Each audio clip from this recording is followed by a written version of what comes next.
Friends, I am doctor Pankaj और आज इस वीडियो में फिर से हम कुछ इंपॉर्टेंट कमेंट्स के आंसर देने की कोशिश करेंगे। तो पहला कमेंट है, सर क्या डॉक्टर की लाइफ ख़राब हो जाती है? मैं बहुत डिमोटिवेट हो गया हूँ। तो देखिए, सबसे पहले तो आपको ये बताना पड़ेगा कि आप डिमोटिवेट हुए क्यों हैं। क्या आप अभी डॉक्टर हैं या आप एमबीबीएस कर रहे हैं? और अगर एमबीबीएस नहीं कर रहे हैं तो क्या आप नीट की तैयारी कर रहे हैं, ये देखना होगा। क्योंकि होता क्या है कि अक्सर ना जो लोग नीट की तैयारी कर रहे होते हैं वो ज़्यादातर इन्फॉर्मेशन डॉक्टर्स के बारे में गूगल या कोरा पे पढ़ के लेते हैं, जहाँ पे कि मोस्ट ऑफ द टाइम जो वो गलत चीज़ों को ही पढ़ लेते हैं, वहाँ पे ऑथेंटिक इन्फॉर्मेशन दे भी नहीं रखी होती है। या तो किसी फ्रस्ट्रेटेड डॉक्टर के वो कमेंट पढ़ लेते हैं या किसी फ्रस्ट्रेटेड मेडिकल स्टूडेंट के वो कमेंट पढ़ लेते हैं। ठीक है, तो मेरा आपसे बोलना है कि देखिए, जो ये डीमोटिवेट होने वाली बात है ना, जो टेंशन की बात है, ये तो हर प्रोफेशन में रहेगी। किसी भी इंसान को खुद का प्रोफेशन तो हमेशा उतना अच्छा लगता ही नहीं। हमेशा ना इंसान दूसरे की चीज़ देखता है, दूसरे को देख के ज़्यादा दुखी होता है। तो जैसे जब हम लोग साथ में मिलते हैं तो जो मेरे आईआईटी वाले दोस्त हैं वो बोलते हैं कि भाई, क्या बोलते हैं, तुम ही सबसे ऐश में रहते हो, तुम्हें इतना आराम से तुम अपने मन से हॉस्पिटल जाते हो आते हो, इतना लोड नहीं है। हम लोगों को 9 to 5 की जॉब रहती है। ठीक है। और कभी कभी क्या होता है कि कुछ मेरे ऐसे भी डॉक्टर लोग हैं जो फ्रेंड्स हैं जो खुद भी फ्रस्ट्रेटेड रहते हैं, बोलते हैं काश हमने आईआईटी कर ली होती। तो फ्रस्ट्रेशन की जहाँ तक बात है, डिमोटिवेट होने की बात, तो हर किसी को ना दूसरे की लाइफ अच्छी लगती है, अपनी ख़राब लगती है। तो मैं आपसे ये बोलूँगा कि आप जो है ना, अगर आपको कभी भी डीमोटिवेटेड फील होता है तो आप ना उससे एडवाइस लीजिए जो इंसान खुश रहता है, जो लाइफ में पॉजिटिव देखता है, चाहे वो डॉक्टर हो चाहे वो इंजीनियर हो। और अगर आपको ऐसा लगने लगा है कि डॉक्टर की लाइफ सच में बहुत ख़राब है, तो बेटर है कि आप अपने दिमाग को टेंशन ना दो, आप वो काम करो जो आपका अच्छा लगता है। सपोज करो आपको अच्छा लगता है इंजीनियरिंग ज़्यादा अच्छी है, या आपको लगता है कि आईआईटी ज़्यादा अच्छी है, और आपको भी कोई भी और ब्रांच या कोई भी और करियर अगर अच्छा लगता है तो आप उसमें जाओ जिसमें आपके दिमाग को शांति मिले, जिसमें आप अच्छा महसूस करो। कोई ज़बरदस्ती थोड़ी ना है आपको डॉक्टर बनना है। आप नहीं बनोगे डॉक्टर तो दूसरे लोग बन जाएंगे, कोई ना कोई तो डॉक्टर बन ही जाएगा। ऐसा नहीं है कि आपके डॉक्टर ना बनने की वजह से देश को कुछ या हमारे सोसाइटी को कुछ घाटा हो रहा है। अगर कभी भी ऐसा नहीं होगा कि एमबीबीएस की सीट खाली जाएगी। अगर आप डॉक्टर नहीं बनेंगे तो आपसे पीछे वाला उस सीट को ज़रूर उठाएगा। तो बेटर है कि अगर आपको टेंशन है तो आप डॉक्टर मत बनो, क्योंकि अगर आप एक फ्रस्ट्रेटेड डॉक्टर बनोगे ना तो आप फिर से एक फ्रस्ट्रेटेड डॉक्टर बन के दूसरे लोगों को डिमोटिवेट करोगे। वहीं एक ऐसा इंसान अगर डॉक्टर बनेगा जो डॉक्टर सच में बनना चाहता था, जो डॉक्टर के करियर को एंजॉय करेगा, तो वो पॉजिटिव थिंग्स बताएगा डॉक्टर के बारे में और आप निगेटिव बताओगे। तो बेटर है कि आप कोई और फील्ड ले लो अगर आपको ऐसा लगता है तो। नेक्स्ट, आफ्टर क्लियरिंग नीट अगर सब कुछ भूल भी जाएं तो कुछ प्रॉब्लम तो नहीं होगा ना? अरे वैसे इससे कोई मतलब नहीं है। अगर नीट एग्जाम आपने निकाल लिया उसके बाद भूलो या मत भूलो, उससे कोई फ़र्क नहीं पड़ता है। आप एमबीबीएस में चले जाओगे और आप एमबीबीएस की पढ़ाई शुरू करोगे। तो ऐसा तो होता ही है। अभी जैसे मैं ही हूँ तो मुझे हो सकता है, मेरे को थोड़ी ना 12th क्लास की फिजिक्स और केमिस्ट्री उतनी ज़्यादा याद है। बायो फिर भी काफ़ी आती है, पर 12th की फिजिक्स केमिस्ट्री अब काफ़ी हद तक मैं छोड़ चुका हूँ। हाँ, पर एक बार पढ़ लेता हूँ तो याद आ जाती है, बट फिर भी उससे कोई मतलब नहीं है। If one clears PG directly after MBBS, what about rural service bond? Rural service bond में दे सकते हैं या कैंसिल कर दी जाती है? देखिए, हर स्टेट का जो बॉन्ड है ना, उसको अगर आप पढ़ेंगे तो बहुत ही क्लियरली डिफाइंड है। ठीक है, जैसे कि हम लोग अगर बात करें कि भाई आसाम के बॉन्ड की, आसाम का बॉन्ड मैं बहुत अच्छे से जानता हूँ क्योंकि वहाँ से मैंने एमबीबीएस किया है। तो अगर आप आसाम कोटा से पीजी लेना चाहते हैं तो आपको उनमें, उस हमारे टाइम में भी एमबीबीएस के बाद 1 साल रूरल पोस्टिंग करनी कंपलसरी थी। अगर आप रूरल पोस्टिंग नहीं करेंगे तो वो पीजी एंट्रेंस एग्जाम आपको देने ही नहीं देते थे। तो ज़्यादातर, अब जैसे महाराष्ट्र में क्या था, महाराष्ट्र में आप पीजी का एग्ज़ाम दे सकते हैं। अगर महाराष्ट्र में आपको पीजी मिल गई, अगर महाराष्ट्र में रहते हुए वहाँ पे एमबीबीएस में 1 साल का बॉन्ड था, तो पीजी अगर मिल जाती है तो आप पीजी ज्वाइन कर सकते हैं। वो बॉन्ड जो होता है 1 साल का, वो आप पीजी के बाद आके कभी भी कंप्लीट कर सकते हैं। तो आप जिस भी स्टेट में हैं जहाँ से एमबीबीएस कर रहे हैं, वहाँ के बॉन्ड को अच्छे से पढ़ लीजिए।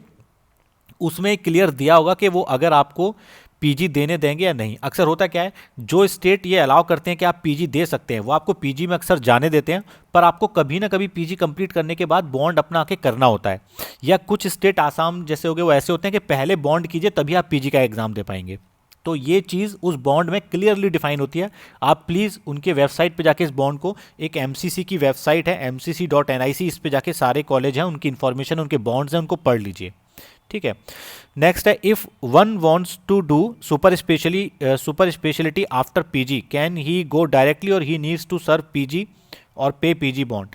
देखिए यहाँ भी वही है, आप बॉन्ड अच्छे से पढ़ लीजिए। जैसे मैं बिहार का जानता हूँ, बिहार में अगर आप पोस्ट पीजी अगर आप बॉन्ड कर रहे हैं और अगर आप एमसीएच या डी या नीट एसएस का एग्ज़ाम निकाल लेते हैं तो बिहार सरकार जो होती है वो आपको एमसीएच करने के लिए अलाउ करती है, बट एमसीएच करने के बाद वापस आपको वो जो बॉन्ड आपने साइन किया था वो आपको कंप्लीट करना पड़ेगा।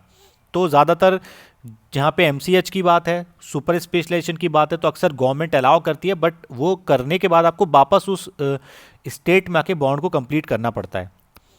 सर प्लीज़ रिप्लाई मैं वेस्ट बंगाल से हूँ, बंगाली में पढ़ाई करता हूँ, मुझे इंग्लिश कम आती है, क्या मैं एमबीबीएस कर सकता हूँ बंगाली में स्टडी करके? ओके, क्या ठीक है।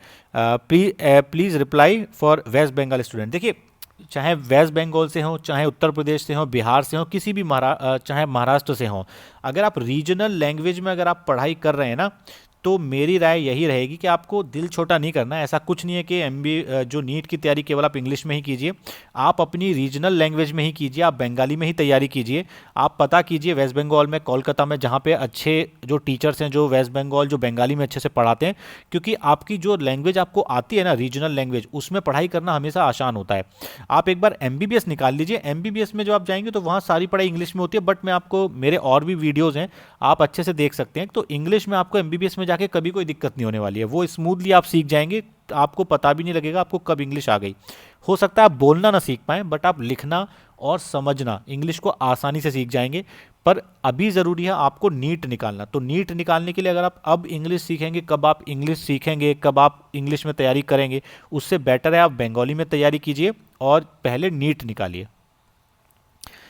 सर आपकी एमएस जनरल सर्जरी होने पर सैलरी कितनी है? सर जो आपने अपने क्वेश्चन आंसर के वीडियो में बताया कि एमएस और एमडी की फ़ी 10 से 20 लाख में की रेंज में है, बट गूगल पे काफ़ी हाई फ़ी है नियर एमडी एमएस की 15 से 20 lakh. Please clear whether this fee is of all colleges और प्राइवेट की लिखी हुई है गूगल पे। देखिए मेरी जो पहली सैलरी थी एमएस करने के बाद वो थी 90,000 पर मंथ की थी। उसके बाद जो मेरी सेकंड सैलरी थी वो 95,000 पर मंथ की थी, और उसके बाद जो थर्ड जो मैंने जो एसआरशिप की जॉब की वो 1.2 लाख 1,20,000 पर मंथ की थी। ठीक है, जो कि लगभग एसआर को मिलता ही है, 1,20,000 के आसपास काफ़ी जगहों पे एसआर को मिल जाता है। तो ये तो मेरी सैलरी थी। और जहाँ तक कि एमडी और एमएस की फ़ी की बात है, तो आप प्लीज़ गूगल पे मत सर्च कीजिए, गूगल पे हमेशा काफ़ी जगहों पे गलत इन्फॉर्मेशन है। एक वेबसाइट है mcc.nic, यहाँ पे सारे कॉलेज की लिस्ट दे रखी है उनकी फ़ी के साथ, तो आप उस पर देख सकते हैं। गवर्नमेंट कॉलेज की फ़ी इतनी नहीं होती। जैसे मैं बिहार की बता दूं, बिहार में तो मैंने जो दी थी वो तो 10,000 रुपये ही फीस गई थी। उसके बाद तो मैंने शायद ही 10-12 हज़ार कभी एग्ज़ाम की फ़ी दी होगी, कोई पैसे ही नहीं गए। तो फ़ी अक्सर हर जगह गवर्नमेंट कॉलेज में कम ही है। जो सबसे ज़्यादा फ़ी है मेरे ख्याल से पंजाब की होगी, तो पंजाब के जो कॉलेज हैं वहाँ फ़ी थोड़ी ज़्यादा है, वो भी मुझे लगता है शायद 1.5 लाख पर ईयर है। तो वहाँ भी पूरी जो फ़ी बैठेगी वो 1.5 को आप 3 से मल्टीप्लाई कर दीजिएगा, तो लगभग ये 4.5-5 लाख के आसपास खर्चा आएगा। तो तीनों साल की जो फ़ी है एमडी एमएस की 4 से 5 लाख मैक्सिमम किसी गवर्नमेंट कॉलेज में होगी, इससे ज़्यादा मुझे नहीं लगता कहीं पे है, इससे कम ही होगी। ये जो 15 से 25 लाख की जो रेंज है ना, ये मुझे लगता है प्राइवेट कॉलेज की फ़ीस होगी। प्राइवेट कॉलेज में इतनी फ़ीस होती है पर ईयर 15 से 25 लाख, इवन 50 लाख तक भी होती है। पर ये गवर्नमेंट मेडिकल कॉलेज की फ़ीस नहीं है, आप चाहें तो एमसीसी की वेबसाइट पर जाके चेक कर सकते हैं। सर अगर अदर स्टेट की ईएसआईसी मेडिकल कॉलेज से एमबीबीएस करते हैं तो क्या उसका सर्विस बॉन्ड अपने स्टेट के किसी ईएसआईसी के हॉस्पिटल में पूरा कर सकते हैं? देखिए फिर से मैं बोलूँगा, ये बॉन्ड से रिलेटेड जो क्वेश्चन है ना, आप बेटर है कि इनके बॉन्ड को स्टडी कर लीजिए। इनके बॉन्ड वेबसाइट पे दिए होते हैं, अगर वहाँ भी दिक्कत आ रही है तो बेस्ट है कि आप ईएसआई का जो मेडिकल का जो हॉस्पिटल है वहाँ जाके वहाँ के क्लर्क से मिल लीजिए, वो आपको एक्सप्लेन कर देगा सारी चीज़ें। क्योंकि अगर आप इधर उधर से उल्टी जगह से इन्फॉर्मेशन लेंगे ना, तो वो उसमें कोई कुछ बता नहीं सकता। मैं भी इस बात को लेकर श्योर नहीं हूँ, पर मुझे जहाँ तक लगता है ऐसा वो अलाउ नहीं करेंगे। पर स्टिल अगर अलाउ करते हैं तो कुछ स्पेशल ग्राउंड होते हैं, उनको उस पर आपको परमिशन लेनी होती है, तो वो आप कॉलेज में एक बार जाके पता कर लीजिए। सर एमबीबीएस के लिए ऐसा कॉलेज प्रेफर करना चाहिए जिसमें सर्विस बॉन्ड है या फिर विदाउट बॉन्ड? अरे इसमें सोचना ही नहीं है, हमेशा कॉलेज वही प्रेफर करो जहाँ पर बॉन्ड नहीं है। हालांकि अब ऐसे बहुत कम कॉलेज रहेंगे जहाँ पर बॉन्ड नहीं है, बट अगर ऐसा ऑप्शन मिल रहा है कि आपको बॉन्ड वाला कॉलेज मिल रहा है या नॉन बॉन्ड वाला, तो ऑब्वियसली नॉन बॉन्ड वाला कॉलेज लेना चाहिए। जैसे मैंने जब 2016 में जब मैंने एमएस ऑर्थोपेडिक्स उठाई थी, तो मुझे राजस्थान भी मिल रहा था, उदयपुर मिल रहा था, और भी बहुत सारे कॉलेज मिल रहे थे, हिमाचल मिल रहा था, साउथ के कॉलेज मिल रहे थे, पर मैंने वो नहीं उठाए। रीज़न क्या था, वहाँ बॉन्ड था। मैंने बिहार बस इसीलिए उठाया था क्योंकि बिहार में उस समय बॉन्ड नहीं था। बिहार में 2016 में पीजी का बॉन्ड नहीं था। बिहार में जो पीजी का बॉन्ड लगा है वो 2017 से लगा है, मेरे बाद मेरे जाने के 1 साल बाद। तो हमेशा जो जहाँ पे बॉन्ड नहीं है वही जगह प्रेफर करनी चाहिए। Sir please make a video on how to get gold medal in MBBS. देखिए, इसका ना कोई ये ऐसा नहीं है कि गोल्ड मेडल किसको मिलेगा क्या मिलेगा। मैं बताता हूँ आपको कि जब आप एमबीबीएस करते हैं ना, कोई भी पढ़ाई करते हैं आप ना, प्लीज़ ये सब थॉट्स दिमाग में मत लाइए कि मुझे गोल्ड मेडल लेना है। मैंने देखा है अक्सर जो ये लोग थॉट लेके जाते हैं ना, उनको गोल्ड मेडल मिल ही नहीं पाता। हमेशा गोल्ड मेडल उन्हीं लोगों को मिलता है, टॉप वही करते हैं जो बिल्कुल केयर फ्री रहते हैं, टेंशन नहीं लेते, बस अपनी पढ़ाई में ध्यान लगाते हैं। आप ना अपनी स्टडी में ध्यान लगाइए, अच्छे से पढ़ाई कीजिए, खूब दिन रात पढ़िए, आपको देखिए मिलना होगा तो गोल्ड मेडल जरूर मिलेगा। और देखिए, सपोज कीजिए किसी की रैंक 1 आई, उसको गोल्ड मेडल मिल गया, आपकी रैंक 10 आई, तब आपको नहीं मिला। बट आप में और उसमें कोई बहुत ज़्यादा अंतर नहीं है। जो मेडिकल कॉलेज में रैंक 1 लाता है या रैंक 10 लाता है, उसकी नॉलेज में कोई खास अंतर नहीं होता।